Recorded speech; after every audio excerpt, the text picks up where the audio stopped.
देश में इस समय पेट्रोल पंपों पर बढ़ती भीड़ और अचानक बढ़ती कीमतें, क्या यह एक सामान्य स्थिति है या किसी बड़े बदलाव का संकेत?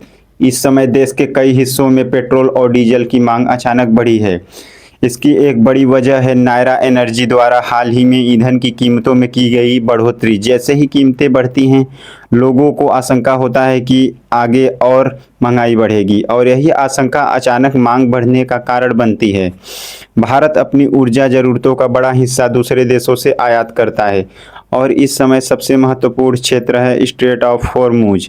यह एक ऐसा मार्ग है जहां से दुनिया का बहुत बड़ा हिस्सा तेल का गुजरता है। अगर इस क्षेत्र में तनाव बढ़ता है तो तेल की आपूर्ति प्रभावित हो सकती है, और जैसे ही आपूर्ति पर खतरा आता है तो कीमतें बढ़ना शुरू हो जाती हैं।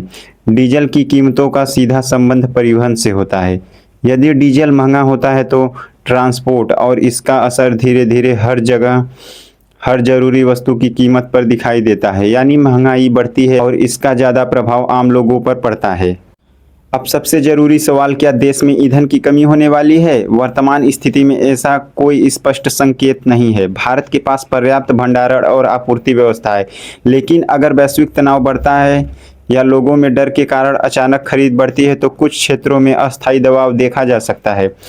इस समय जो स्थिति बन रही है वह केवल कीमतों का मुद्दा नहीं है, यह वैश्विक परिस्थितियों और आर्थिक संकेतों से जुड़ा हुआ विषय है। आने वाले दिनों में स्थिति किस दिशा में जाएगी, यह काफ़ी हद तक अंतर्राष्ट्रीय घटनाओं पर निर्भर करेगा। आप क्या सोचते हो? क्या यह एक अस्थायी स्थिति है या आने वाले बड़े बदलाव की शुरुआत? अपनी राय जरूर साझा करें।